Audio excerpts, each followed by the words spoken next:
Hi friends, welcome back to study classes. तो प्यारे दोस्तों, अगर आप प्रिपेयर कर रहे हैं अपकमिंग यूजीसी नेट या फिर असिस्टेंट प्रोफेसर एग्जाम्स के लिए, तो पीवाई क्या उसका आपकी रडार में रहना बहुत जरूरी है। और इसी सोच के साथ एवर स्टडी क्लासेस आपके लिए लेकर आया जी पीवाई के रडार सीरीज। इस सीरीज के अंदर आज का जो हमारा टॉपिक है वो है बिजनेस फाइनेंस या फिर फाइनेंशियल मैनेजमेंट का। आइए फटाफट से अपने डिस्कशन को स्टार्ट करते हैं। एंड प्यारे दोस्तों, अपकमिंग यूजीसी नेट और असिस्टेंट प्रोफेसर एग्जामिनेशंस के लिए एवर स्टडी क्लासेस अपने master course, fast track course और असिस्टेंट प्रोफेसर क्रैश कोर्स के अंदर कंडक्ट कर रहे हैं जी लाइव रिवीजन क्लासेस। और अगर आप इन क्लासेस को एक्सेस करना चाहते हैं तो प्यारे दोस्तों, आप इनमें से किसी कोर्स को भी ज्वाइन कर सकते हैं। और इन सभी कोर्सेज की डिटेल आपको हमारी ऐप या फिर वेबसाइट पे मिल जाएगी। प्यारे दोस्तों, वैसे तो अगर आप हमारे मास्टर कोर्स को या फिर क्रैश कोर्स को ज्वाइन करते हैं तो उसमें आपको प्रीवियस ईयर पेपर्स और मॉक टेस्ट भी मिल जाते हैं। बट अगर आपको पूरे कोर्स को ज्वाइन नहीं करना है, आपको सिर्फ प्रीवियस ईयर पेपर्स या फिर टेस्ट सीरीज को सॉल्व करना है, तो आप इनको अलग से भी परचेज कर सकते हैं। इन सभी कोर्सेज की डिटेल्स आपको एवर स्टडी क्लासेस की ऐप या फिर वेबसाइट पे मिल जाएगी। चलिए फ्रेंड्स, तो सवाल है which one is not an important objective of financial management. तो profit maximisation, wealth maximisation, value maximisation हमारे पास फाइनेंशियल मैनेजमेंट के एक्सप्लिसिट ऑब्जेक्टिव्स हैं, but maximisation of social benefits हमारे पास कोई इंपॉर्टेंट ऑब्जेक्टिव नहीं बनता। इसलिए आंसर यहां पे बनेगा ऑप्शन नंबर डी का। ये सवाल है indicate the correct code for the combination from the following regarding the superiority of the wealth maximization over the profit maximization objective of the financial management। तो फाइनेंशियल मैनेजमेंट के दो objective हैं, एक wealth maximisation का, एक profit का। Wealth maximisation जो है वो क्यों बेहतर है? It takes into account long term stability and survival of the firm. तो बिल्कुल सही है। It takes care of all other objectives of the firm like exploring and expanding markets. तो ये भी सही है। It is based on the assumption of perfect competition in the market. ऐसा नहीं होता। It considers risk along with returns. तो ये भी आपका सही है। तो ए, बी एंड डी हमारे सही होंगे, इसलिए आंसर ऑप्शन सी यहां पे बन जाएगा। सवाल है, दो स्टेटमेंट्स दे रखी हैं असर्शन और रीजनिंग की, और हमें करेक्ट कोड यहां पे बताना है। असर्शन है shareholder wealth maximisation and not the profit maximisation is an appropriate and operationally feasible financial management goal. तो बिल्कुल शेयर होल्डर वेल्थ मैक्सिमाइजेशन आपके पास जो है बेटर गोल है। रीजनिंग दी है there exist a principal agent relationship between the share holders and the management of the company. तो reason भी आपका स्टैंड अलोन तो सही है, क्योंकि आपके जो शेयर होल्डर्स होते हैं they are principal and management आपकी एजेंट है शेयर होल्डर्स की। तो असर्शन और रीजन आपके दोनों इंडिविजुअली सही है, इसीलिए आंसर बनेगा option A, both A and R correct. तो यहां पे सवाल है participating preference shares are those which participate in the. Participating preference shares वो हैं जो कि एक्स्ट्रा प्रॉफिट्स में एक्स्ट्रा डिविडेंड्स इनको मिल जाते हैं। तो इसीलिए आंसर यहां पे होगा ऑप्शन नंबर सी का। क्वेश्चन हमारे पास है, मेथड्स दिए हैं कैपिटल बजटिंग के, उनको उनके फॉर्मूला से मैच करना है। बहुत आसान सवाल है। एआरआर मेथड के अंदर हम एवरेज इनकम को एवरेज इन्वेस्टमेंट से डिवाइड करने वाले हैं। पे बैक पीरियड मेथड में हम अपनी इन्वेस्टमेंट को एनुअल कैश इनफ्लो से डिवाइड करने वाले हैं। एनपीवी मेथड में present value of cash inflow minus outflow करने वाले हैं। और प्रॉफिटेबिलिटी मेथड में present value of cash inflow divided by outflow करने वाले हैं। तो इसीलिए करेक्ट मैचिंग हमारे पास बनेगी ऑप्शन नंबर 2 की। क्वेश्चन है which of the following statements are true. इनमें से कौन सी स्टेटमेंट्स हमारे पास ट्रू हैं? पे back period method considers all the cash flows of a project. पे बैक पीरियड मेथड हमारे सभी कैश फ्लोज को यहां पे कंसीडर करता है। तो ये आपकी गलत हो जाएगी, क्योंकि हम केवल अपने पे बैक पीरियड तक के कैश फ्लोज को ही कंसीडर करते हैं।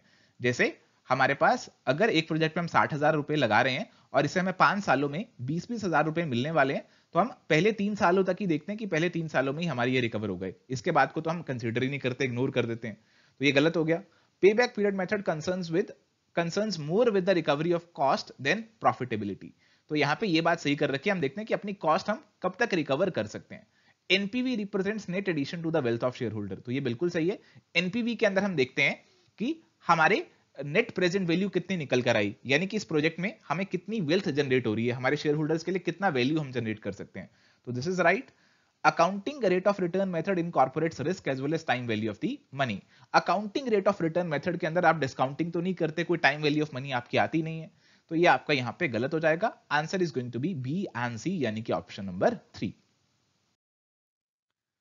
हमें बताना है which of the following statements is false. Opportunity cost of an input is considered in capital budgeting.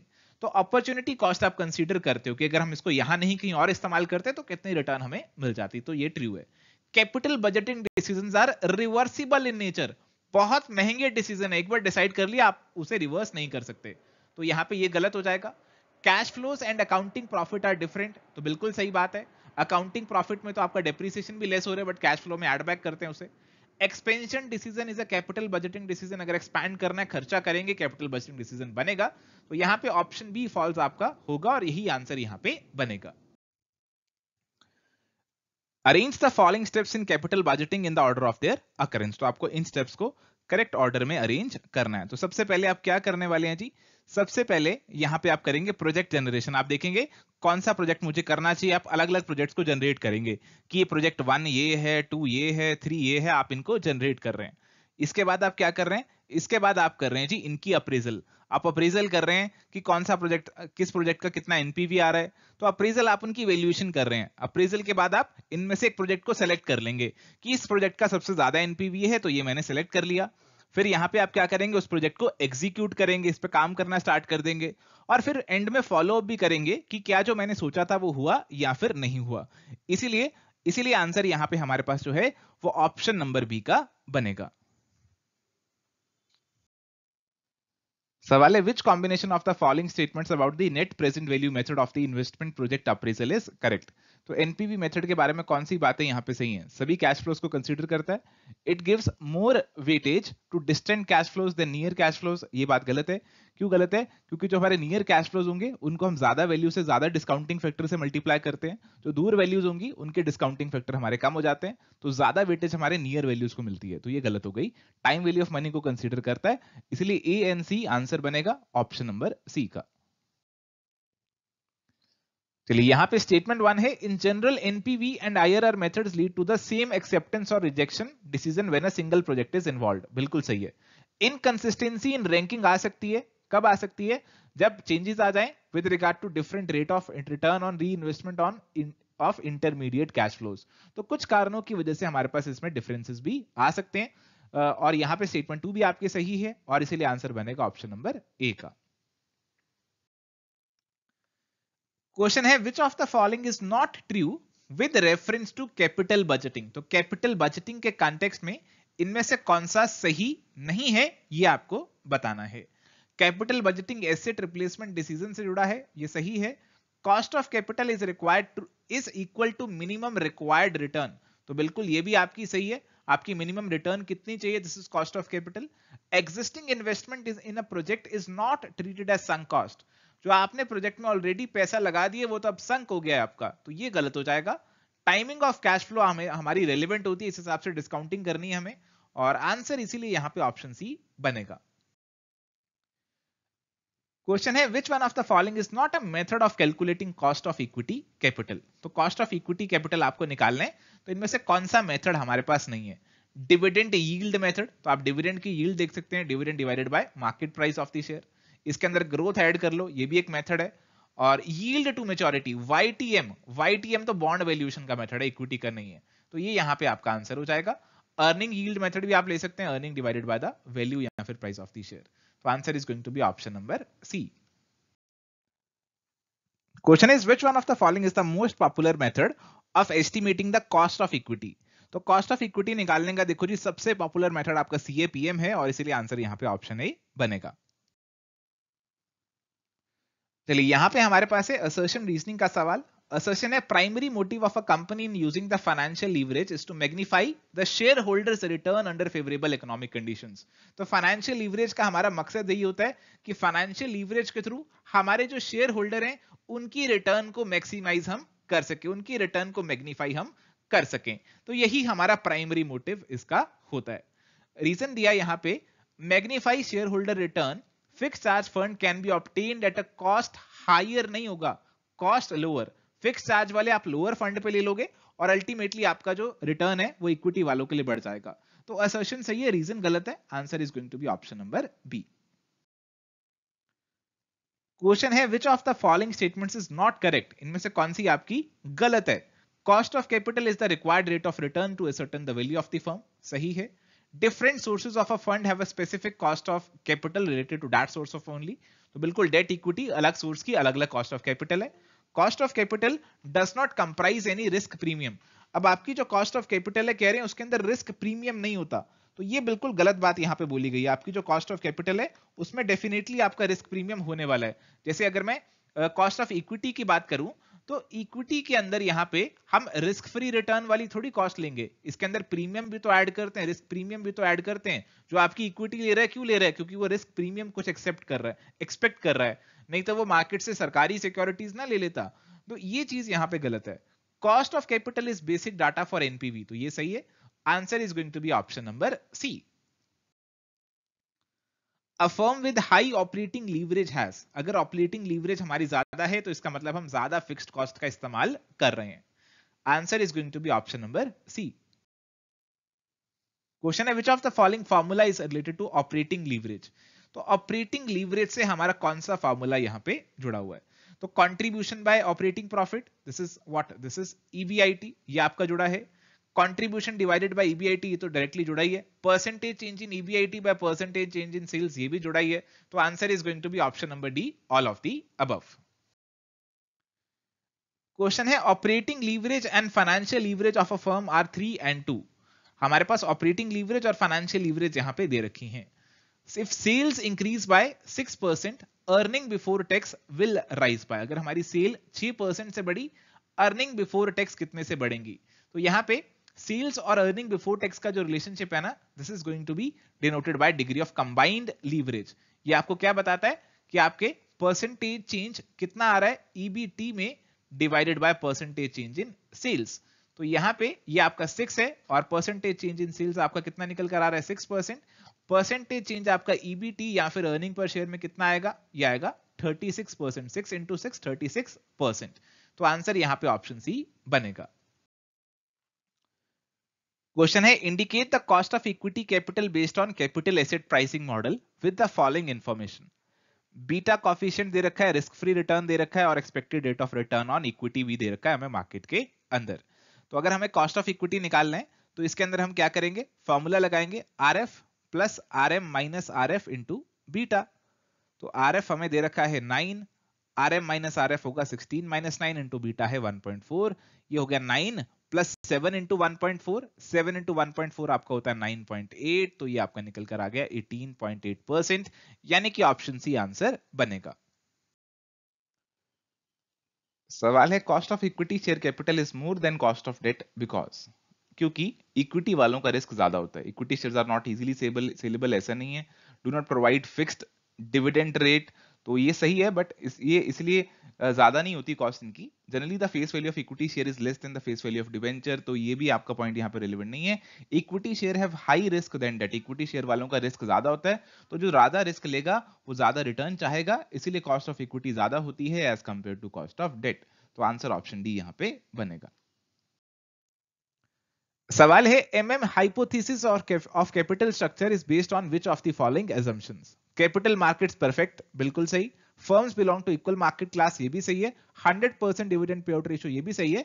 There are nominal corporate taxes, ये आपकी गलत है। ये मानती है कि कॉर्पोरेट टैक्सेस एग्जिस्ट नहीं करते, और इसीलिए आंसर बनेगा ए, बी एंड सी, यानी कि ऑप्शन नंबर बी। सवाल है असर्शन रीजनिंग का। असर्शन है according to traditional view of capital structure a firm has an optimal capital structure that occurs when WACC is minimum। तो बिल्कुल सही बोला। This approach clearly implies that WACC decreases only within the reasonable level of financial leverage and reaching to the minimum level. It starts increasing with financial leverage when it increases beyond this particular point। तो बिल्कुल सही reason यहाँ पे दे रखा है। कुछ level तक तो आप डेट डालेंगे कैपिटल स्ट्रक्चर में, डेट की कॉस्ट कम होगी, उससे आपका weighted average cost of capital कम होगा। बट अगर आप बहुत ज्यादा डेट डाल देंगे, फाइनेंशियल लीवरेज आपका बढ़ जाएगा और अल्टीमेटली आपकी overall cost of capital rise करनी शुरू हो जाएगी। तो असर्शन और रीजन दोनों सही है, इसलिए आंसर ऑप्शन ए यहां पे बनेगा। सवाल है which one of the following assumptions is not covered by the Walters model of dividend policy? All financing is through retained earnings, ये सही है। Firms business risk do not change, ये भी सही है। इनफाइनाइट लाइफ, ये भी चेंज है, ये भी सही है। की variables like EPS and DPS keep on changing, तो ये यहाँ पे गलत है। आपके वेरिएबल्स कांस्टेंट माने जाते हैं, सो इसीलिए आंसर ऑप्शन डी बनेगा। क्वेश्चन है which one of the following statements is false. इनमें से कौन सी स्टेटमेंट आपकी फॉल्स है? Effective dividend policy is an important tool to achieve the goal of wealth maximisation. तो यहाँ पे ये स्टेटमेंट बिल्कुल सही है। आप ऐसी डिविडेंड पॉलिसी फॉलो करो जिससे आपकी वेल्थ मैक्सिमाइज हो, आपका जो प्राइस ऑफ द शेयर है वो ज्यादा से ज्यादा निकल कर आए, और वॉल्टर और गॉर्डन मॉडल भी इसके ऊपर इलेबोरेट करते हैं। अकॉर्डिंग टू वॉल्टर, ऑप्टिमल पे out ratio for a growth firm is 100%। अगर आपकी ग्रोथ फर्म है, आर आपका केस से ज्यादा है, तो उस केस में आपको कुछ भी पे नहीं करना चाहिए, आपकी ऑप्टिमल पे आउट रेशियो 0% होगी। तो ये आपकी फॉल्स हो गई, और यही आंसर हमारा यहाँ पे बनेगा। So answer is going to be option number B. Question है which of the following statements are correct, हमें करेक्ट बतानी है। Dividend payout ratio refers to that portion of the earnings which is distributed among the equity shareholders of the company. तो dividend payout ratio बिल्कुल आपकी यही है कि हमारी अर्निंग्स का कितना पोर्शन हम इक्विटी वालों को दे देते हैं, हमारी अर्निंग्स का कितना पोर्शन हम इक्विटी वालों को दे देते हैं। This is the dividend payout ratio. Bird in hand argument is given by the Gordon model. तो बिल्कुल सही है, हमारे जो गॉर्डन थे, प्रोफेसर गॉर्डन थे, उन्होंने ही बर्ड इन हैंड आर्ग्यूमेंट की बात करी थी। MM model suggest that dividend payment is very relevant for value of the firm, गलत है, वो डिविडेंड इररेलेवेंस की बात करते हैं। Walter model suggest that dividend payment does not affect the market price, ये भी गलत है, क्योंकि उन्होंने कहा कि डिविडेंड पेमेंट और वैल्यू ऑफ द जो शेयर है उसके अंदर रिलेशन होता है। This is dividend relevance argument given by Walter. तो इसीलिए answer is going to be A and B are correct, यानी कि ऑप्शन नंबर 1। Assertion है the most important aspect of dividend policy is to determine the amount of earnings to be distributed to shareholders and the amount to be retained। तो dividend policy के अंदर हम देखते हैं कितनी अर्निंग्स बांट दें शेयर होल्डर्स को और कितना अमाउंट जो है अपने पास रिटेन कर लें। तो बिल्कुल सही है, dividend policy of a firm has its effect on both the long term financing and the wealth of the share holder. तो अगर आप डिविडेंड नहीं बांट के रिटेन कर लेते हो तो ये आपकी लॉन्ग टर्म फाइनेंसिंग को इफेक्ट कर रहा है, रिटेन्ड अर्निंग्स। और अगर आप डिविडेंड बांट देते हो तो आपकी ये वेल्थ को भी इफेक्ट करता है, क्योंकि अगर आप ऐसी कंपनी हो जो कि डिविडेंड रेगुलरली बांटती रहती है तो उसकी इमेज मार्केट में अच्छी रहती है और उसकी जो शेयर होल्डर वेल्थ है वो भी बढ़ सकती है, क्योंकि मार्केट प्राइस शेयर का बढ़ जाएगा। तो answer is going to be option number A. चलिए अगला सवाल है, Lintner model shows that the current dividend depends. Lintner model कहते हैं कि आपका जो करंट डिविडेंड है वो किस पे डिपेंड करेगा। It depends on partly on the current earnings and partly on the previous year dividend, ऐसा कहता है लिंटनर मॉडल। तो इसीलिए आंसर यहां पे ऑप्शन नंबर ए बनेगा। क्वेश्चन है which of the following statements are true, इनमें से कौन सी स्टेटमेंट सही है ये आपको बतानी है। Transaction exposure is inherent in all foreign currencies denominated contractual transaction. तो आपने कोई भी कॉन्ट्रैक्ट किया, जैसे मान लीजिए आपने कोई गुड्स ही सेल किए और उन गुड्स की पेमेंट आपको बाद में होने वाली है, अभी नहीं हो रही, वो आपने क्रेडिट पे सेल किए और आपको जो पेमेंट है वो बाद में मिलेगी। तो अब यहाँ पे हो सकता है जब बाद में आपको पेमेंट मिले तो फॉरेक्स के रेट में चेंज आ जाए। This is your transaction exposure. Translation exposure का मतलब है कि बीच में आपकी बैलेंस शीट की डेट आ गई, बैलेंस शीट की डेट पे आपके डेटर्स यहाँ पे दिख रहे हैं, तो जब आप उनको ट्रांसलेट करते हैं, ये डेटर्स को आप ट्रांसलेट करते हैं, डेटर डॉलर में दिख रहे हैं, आपकी रुपीस में बैलेंस शीट बन रही है, तो आप इसे ट्रांसलेट कर रहे हैं, तो इसके अंदर आपकी फॉरेक्स की फ्लक्चुएशन आ रही है, एक्सचेंज रेट फ्लक्चुएट हो चुका है अब तक, तो this is translation exposure. Economic exposure होता है कि हम अपनी पूरी फर्म के ऊपर जो एक्सपोजर पड़ रहा है ना फॉरेक्स के चेंजेस का, उसको देख रहे हैं, हमारी पूरी फर्म की वैल्यूएशन के ऊपर कैसे इंपैक्ट कर रहा है हमारा forex, this is economic exposure. Operating exposure की बात करें तो हमारे जो नॉर्मल ऑपरेशंस हैं, हमारे जो नॉर्मल रेवेन्यूज हैं, कॉस्ट हैं, ऑपरेशन से जुड़ी जो भी चीजें हैं उनको कैसे इंपैक्ट कर रहा है हमारा फॉरेक्स। तो यहां बोल रहे हैं does not have any impact on the firms future operating revenue और फ्यूचर ऑपरेटिंग कॉस्ट, तो ये गलत हो जाएगा। ए बी एंड सी आपके करेक्ट होंगे, यानी कि answer is going to be option number 4। यहां पे असर्शन हमें दी है impact of depreciating Indian rupee. अगर हमारा इंडियन रुपी क्या कर रहा है, डेप्रीसिएट कर रहा है, $1 ₹50 से अब क्या रेट हो रहा है, $1 जो है ₹60 के बराबर हो रहा है, इसका मतलब इंडियन रुपी हमारा डेप्रीशिएट यहाँ पे कर रहा है। Leads to less competition for Indian firms from imports. तो यहाँ पे अगर हमारा जो रुपी है वो डेप्रीशिएट कर रहा है, आपको बाहर से सामान मंगाना है, बाहर से आप $1000 का सामान मंगाते थे, तो पहले आपका कितना खर्चा आता था, पहले 50,000 आता था, अब आपका खर्चा 60,000 आएगा। तो आपके जो इंपोर्ट्स हैं वो क्या हो गए, इंपोर्ट्स यहाँ पे महंगे हो गए, कॉस्टली हो गए। तो इस केस में हमारी जो डोमेस्टिक फर्म्स हैं, जैसे ये हम ₹1000 का क्या मंगा रहे थे, पेन्स मंगा रहे थे, अब हमारी जो डोमेस्टिक फर्म्स पेन बना रही हैं उनको फायदा हो जाएगा, क्योंकि अब बाहर से इंपोर्ट्स वाले पेन महंगे हो जाएंगे, उनके पेन कंपैरेटिवली सस्ते होंगे, तो उनका यहाँ पे कंपटीशन कम हो जाता है। तो बिल्कुल ए में बिल्कुल सही बात बोल रखी है। और रीजन दिया depreciating Indian rupee results in downward pressure on inflation. तो अगर हमारा इंडियन रुपी डेप्रिसिएट कर रहा है तो इससे हमारा इन्फ्लेशन पे डाउनवर्ड प्रेशर बनेगा। तो ऐसा नहीं होता, अगर आपको कुछ चीजें बाहर से इंपोर्ट करनी है, जैसे आपका क्रूड ऑयल है, बाहर से इंपोर्ट आपको करना ही करना है, आपका रुपी डेप्रिशिएट करके $1 इज इक्वल टू ₹60 हो गया। अब बाहर से क्रूड मंगाएंगे, वो आपको महंगा मिलेगा यानी कि इन्फ्लेशन हमारी बढ़ जाएगी। तो रीजनिंग सही नहीं है, असर्शन आपकी सही है, और इसीलिए आंसर बनेगा A is true but R is false. चलो सवाल है असर्शन रीजनिंग का। असर्शन है future contract specifies in advance the exchange rate to be used but it is not as flexible as a forward contract. तो बिल्कुल future contract के अंदर आप पहले ही स्पेसिफाई कर लेते हैं कि हम फ्यूचर में $1 आपसे इतने दाम का खरीदने वाले हैं, बट यहाँ पे इतना फ्लेक्सिबल नहीं होता ये फॉरवर्ड कॉन्ट्रैक्ट की तरह आपके, क्योंकि फॉरवर्ड कॉन्ट्रैक्ट तो कस्टमाइज्ड होते हैं, ओवर द काउंटर कॉन्ट्रैक्ट होते हैं, आप अपनी टर्म्स एंड कंडीशंस के अकॉर्डिंग इन्हें डिजाइन कर सकते हो, बट फ्यूचर्स आपके एक्सचेंज ट्रेडेड कॉन्ट्रैक्ट होते हैं, तो ये आपके स्टैंडर्डाइज्ड होते हैं। रीजन यहाँ पे है a futures country is for a future contract is for a specific currency amount and a specific maturity date.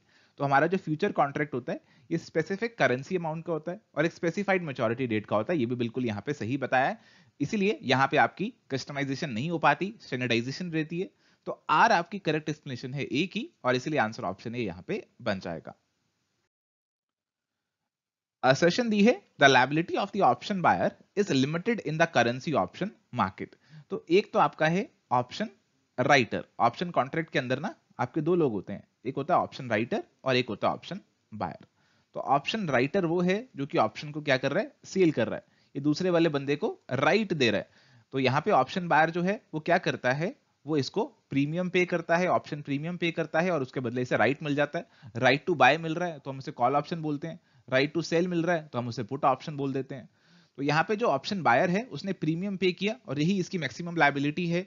अगर उसको लग रहा है कि जो उसने कॉन्ट्रैक्ट एंटर किया वो अब नुकसान में जा रहा है तो उस कॉन्ट्रैक्ट को एक्सरसाइज ही नहीं करेगा, मैक्सिमम लॉस जो इसका रहेगा वो ये प्रीमियम ही रहेगा, तो इसका लॉस यहाँ पे लिमिटेड है।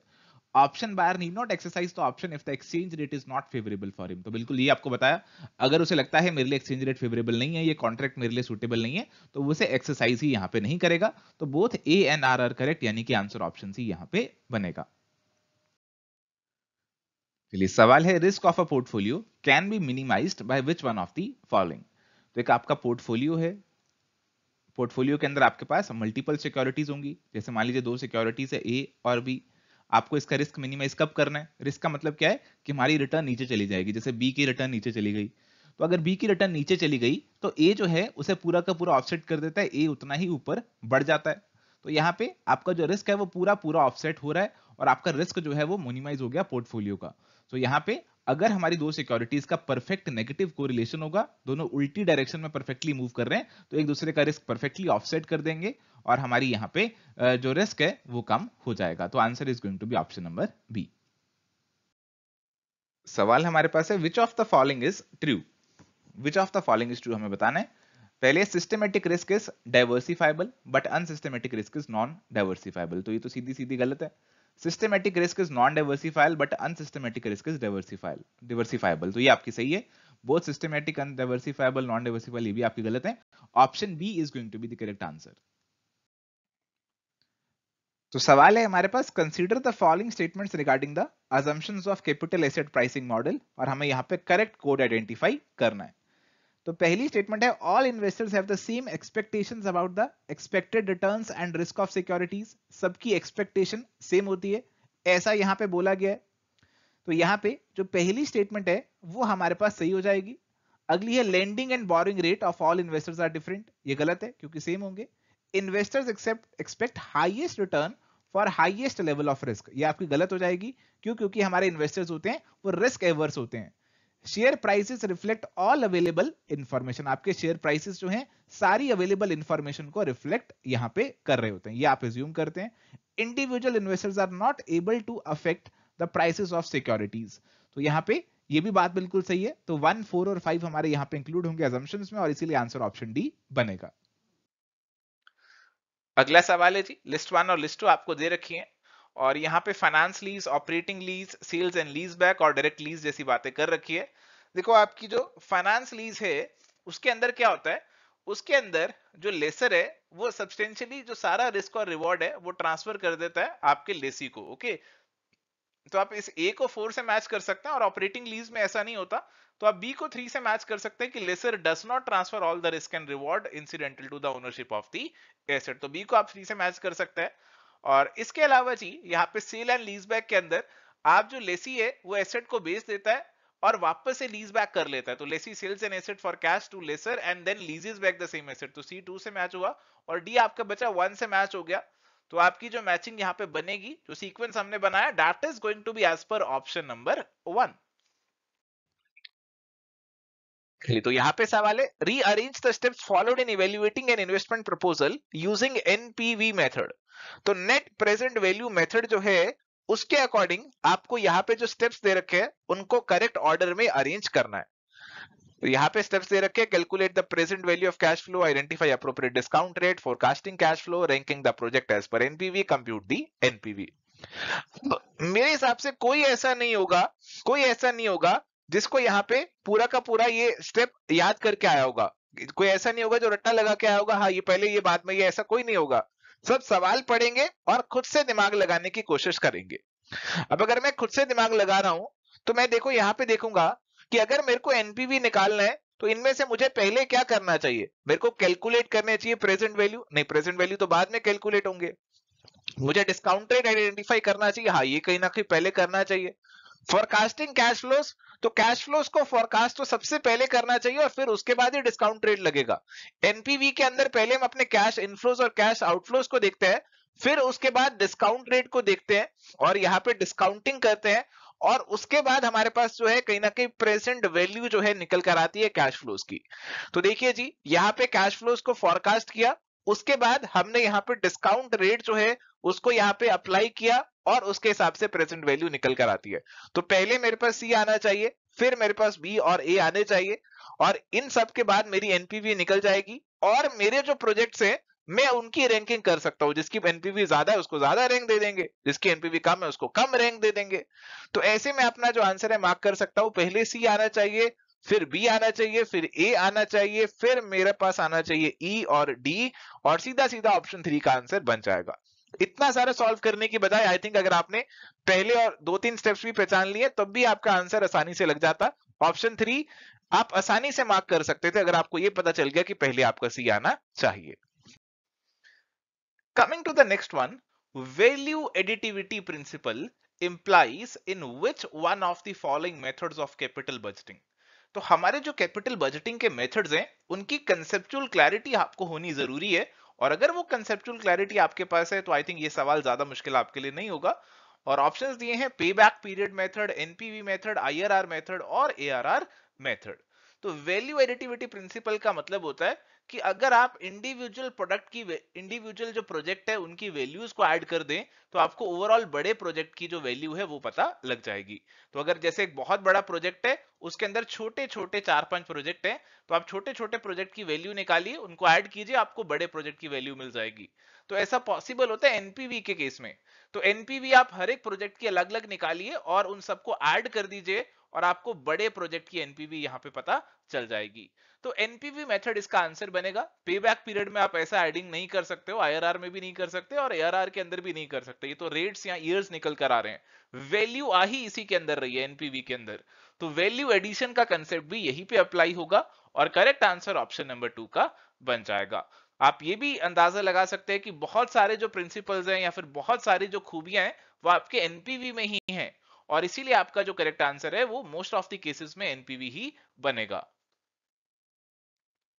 चलिए अगला सवाल है, internal rate of return method IRR method offers which of the following advantages.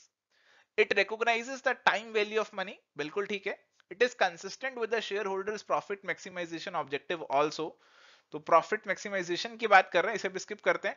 It consider all the cash flows occurring over the entire life of the project, तो बिल्कुल सारे कैश फ्लोज तो कंसीडर होते ही होते हैं।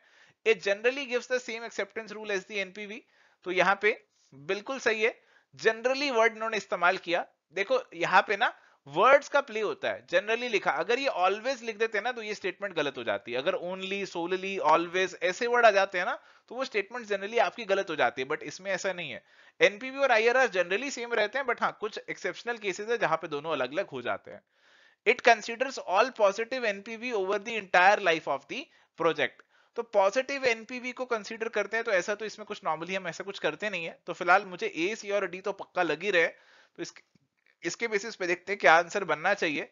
तो इसके अंदर मेरे पास देखो ए, सी और डी जो है ना ऑप्शन नंबर 3 में ही आ रहे हैं, और उसमें आपका बी भी कवर हो रहा है। तो हाँ, आईआरआर के अंदर हम यही देखते हैं कि हमारा जो आईआरआर है वो कट ऑफ रेट से ज्यादा होना चाहिए। अगर ज्यादा है तो कहीं ना कहीं शेयर होल्डर का प्रॉफिट भी मैक्सिमाइज हो ही जाएगा। तो आप ए, बी, सी, डी ओनली को मार्क कर सकते हैं, और यही हमारे पास अप्रोप्रिएट आंसर भी बनता है, क्योंकि इसी में ए, सी और डी आ रहा है, बाकी किसी में ए, सी और डी तो आ नहीं रहा है। तो इस तरीके से एलिमिनेशन करना है, इस तरीके से सवालों को अप्रोच करना है, और अपना करेक्ट आंसर आपको मार्क कर देना है। चलिए जी, तो यहाँ पे एक न्यूमेरिकल सवाल आ गया। न्यूमेरिकल को देखकर अक्सर काफी लोग घबरा जाते हैं, डर जाते हैं। तो घबराने वाली बात नहीं है, सवाल को अप्रोच करते हैं, सॉल्व करने की कोशिश करते हैं। A firm has 10% perpetual debt of rupees 1 lakh. The tax rate is 35%.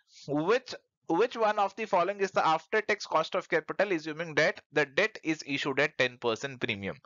तो हमारा 10% perpetual debt है 1 लाख का। तो यानी कि हमारा जो इस डेट के ऊपर 1 लाख के डेट के ऊपर इंटरेस्ट होने वाला है वो कितना होने वाला है? 10,000 होने वाला है। हमने ये डेट को इशू किया था 10% प्रीमियम पे, यानी कि 1 लाख की बजाय इसे मैंने 1,10,000 पे इशू किया था यहाँ पे। और प्यारे दोस्तों, हमारा जो टैक्स रेट दे रखा है वो 35% का दे रखा है। तो आप जानते हैं कि हमारा ये जो आएगा रेट निकलकर, इसे 1 माइनस टैक्स रेट भी करना पड़ेगा, इसको 0.65 से मल्टीप्लाई भी करना पड़ेगा, तभी मेरा आंसर यहाँ पे निकलने वाला है। तो ये कहीं ना कहीं मेरे पास 6500 डिवाइडेड बाय 1,10,000 बनने वाला है। और इसे मैं अगर सॉल्व करने की थोड़ी बहुत कोशिश करूंगा, तो अगर मैं इसे सॉल्व करने की कोशिश करूंगा परसेंटेज टर्म्स में मुझे निकालना है, तो इसे 100 से भी मल्टीप्लाई कर लेता हूं। तो यहाँ पे ये मेरे पास बेसिकली बन रहा है 650 बाई 11।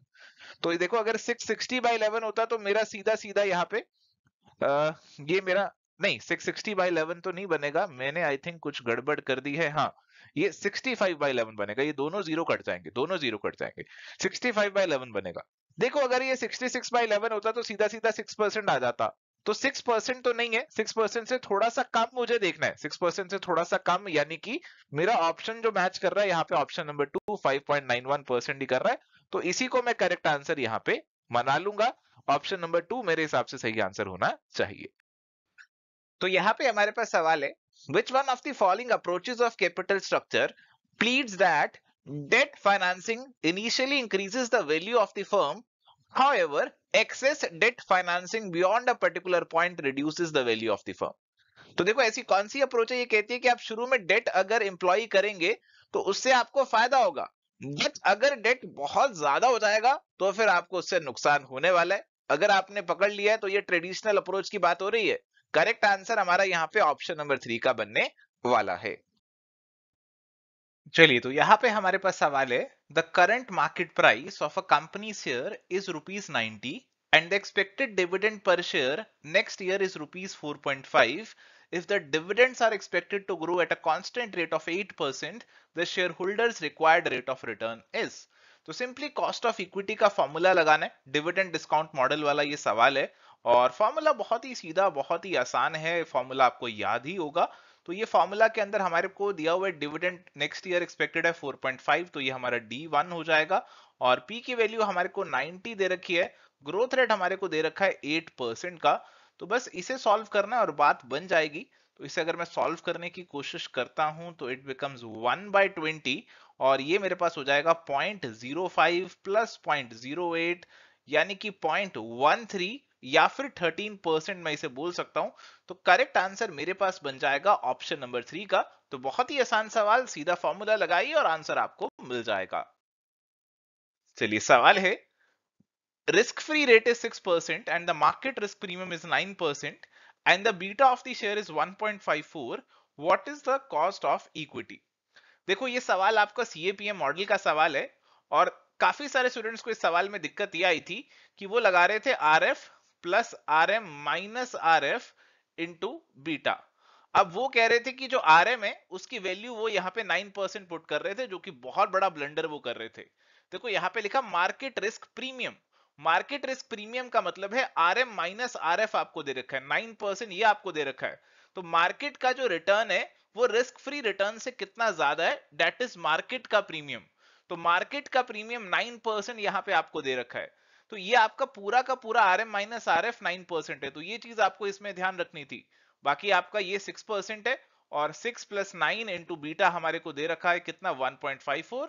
आप इसे सॉल्व करते तो आपका आंसर आपको मिल जाता। और इसका जो आंसर है 9 इंटू 1.5 अगर मैं करता हूं तो ये 13.5 के आसपास, ये 19.5 के आसपास, और ये 20% जो है आप आंसर लगा सकते हैं। आई थिंक यहाँ पे थोड़ा सा अप्रोक्सीमेटली आएगा, पर 20% यहाँ पे हमारा जो आंसर है वो यहाँ पे बन जाएगा। ध्यान रखने वाली बात यही थी कि मार्केट रिस्क प्रीमियम का मतलब होता है RM माइनस RF, की मार्केट जो है वो रिस्क फ्री रिटर्न से कितना ज्यादा प्रीमियम कमांड कर रहा है, इसका मतलब ये होता है। तो ये चीज आपको ध्यान रखनी थी इस सवाल के अंदर। चलिए यहाँ पे अगला सवाल है, Dell limited has ₹100 preference shares redeemable at a premium of 10% with 15 years maturity. तो इनको जो रिडीम करना है 110 में करना है, 15 साल के बाद रिडीम करना है। ठीक है, कूपन रेट हमें यहाँ पे बता रखा है 12% का है, यानी कि इस पे जो इंटरेस्ट जाने वाला है वो 12 रुपए का जाने वाला है। आप कूपन रेट आपकी फेस वैल्यू पे लगाते हैं। फ्लोटेशन कॉस्ट बताया गया 5% और सेल प्राइस है 95।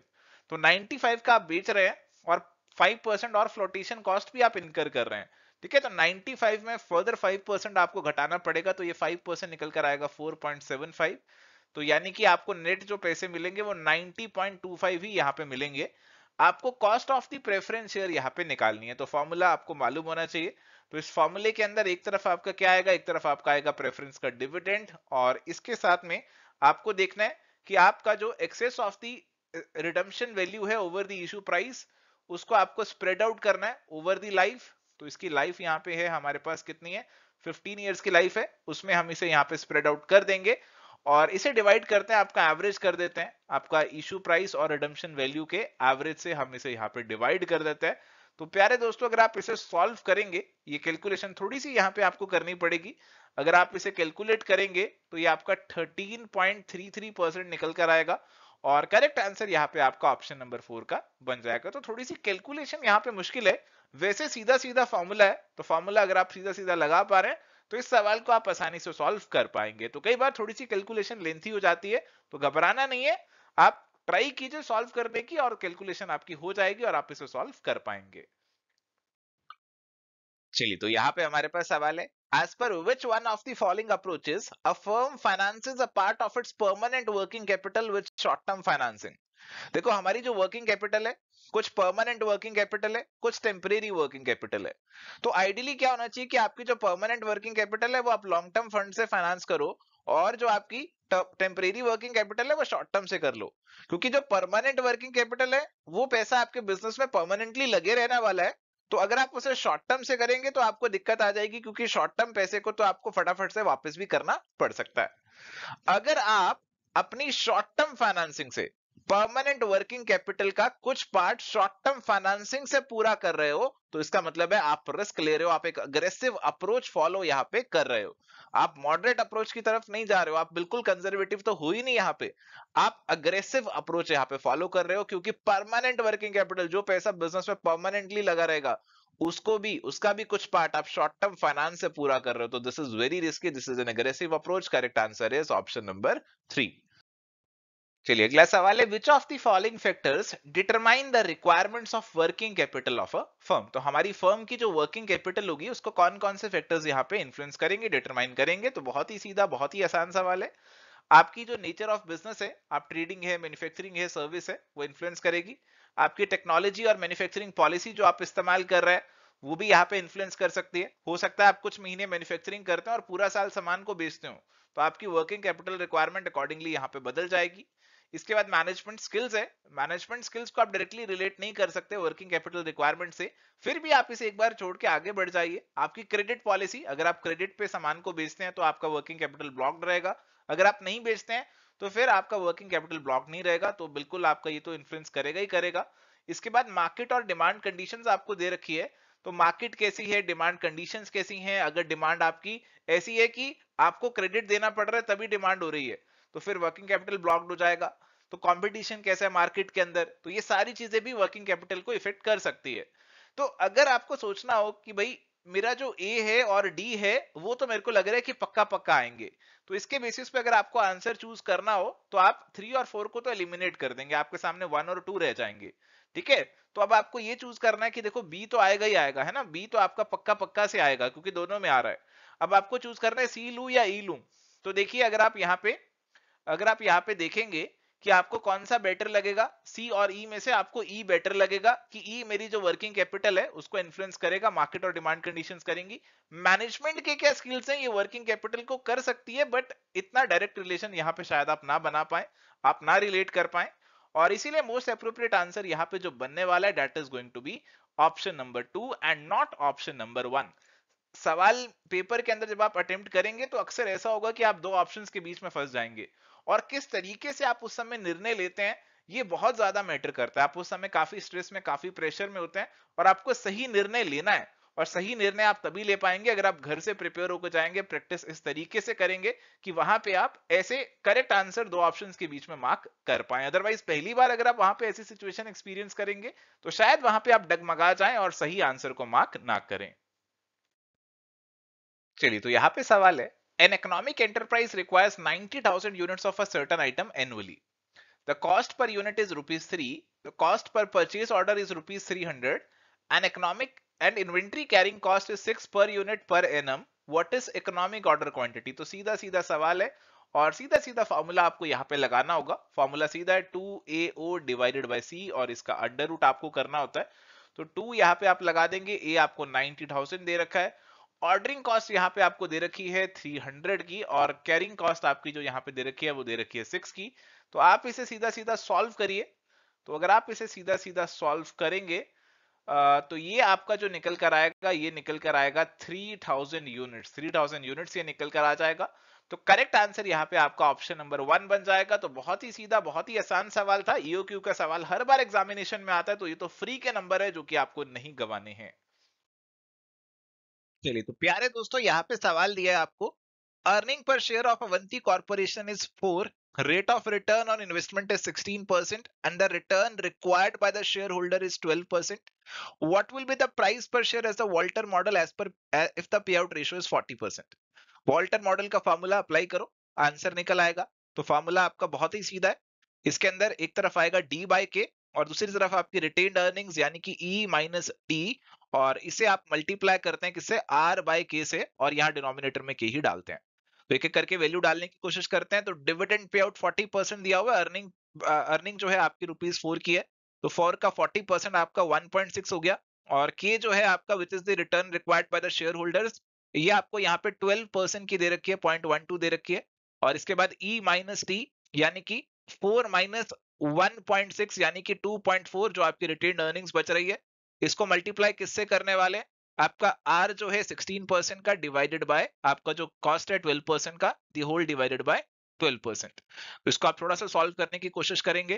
तो ये आपका 4 3 जा 4 जा, और ये भी 4 से आपका 3 से आपका कट ही जाएगा, और 3 इंटू 0.8 अगर आप करेंगे तो यहाँ पे 2.4 बनेगा, एंड ये बन गया 1.6 प्लस 0.8 इंटू 4, ये आपका बन गया 3.2 डिवाइडेड बाय 0.12।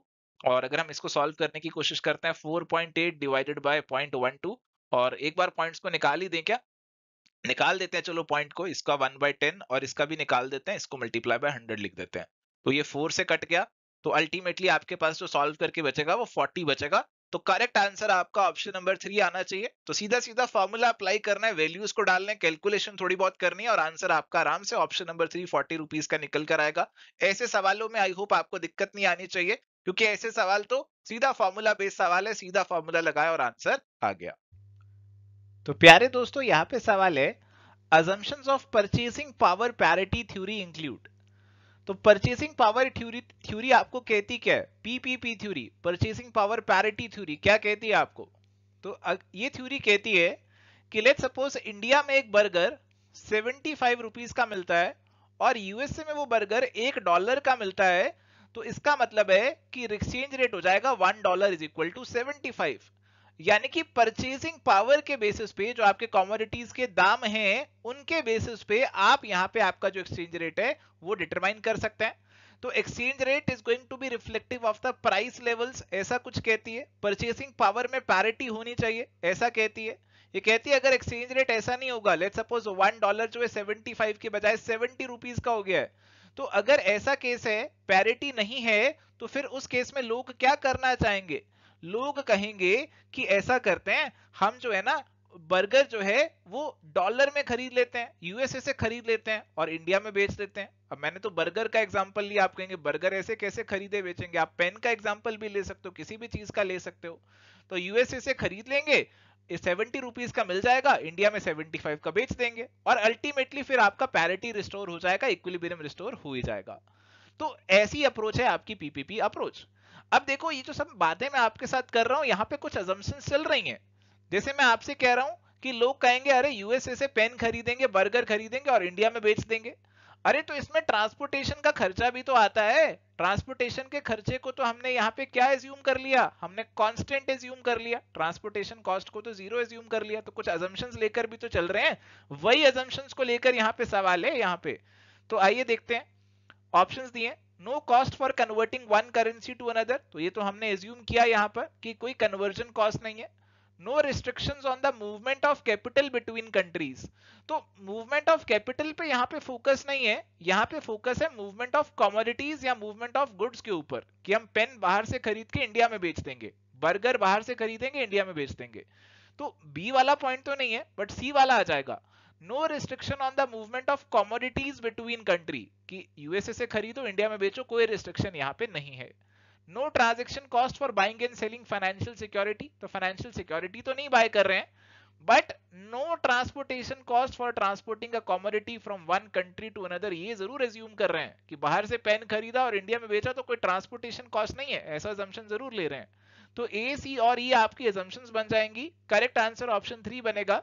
और आप अगर ध्यान से देखो ना, आपको 5 में से 3 चूज करने हैं यहाँ पर, तो कोशिश आपको यही करनी चाहिए ऊपर पॉइंट्स को पढ़ते हुए कि किन किन को एलिमिनेट किया जा सकता है, और इस एलिमिनेशन से ही आपका जो आंसर है वो आपको प्यारे दोस्तों यहाँ पे मिलेगा।